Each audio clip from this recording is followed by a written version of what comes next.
Problem 24. A rectangular board of 8 columns has squares numbered beginning in the upper left, moving left to right. So row 1 is 1 through 8, row 2 is 9 through 16, and so on. A student shades square 1, skips 1 and shades 3, skips 2 and shades 6, skips 3 and shades 10, and continues this way until there is at least one shaded square in each column.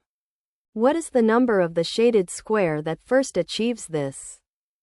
The choices are 36, 64, 78, 91, and 120. You can pause here and solve the problem before seeing the solution.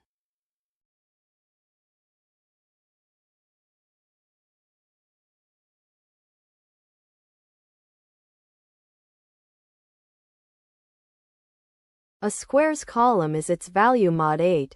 Find the first triangular number is defined as O, mod 8.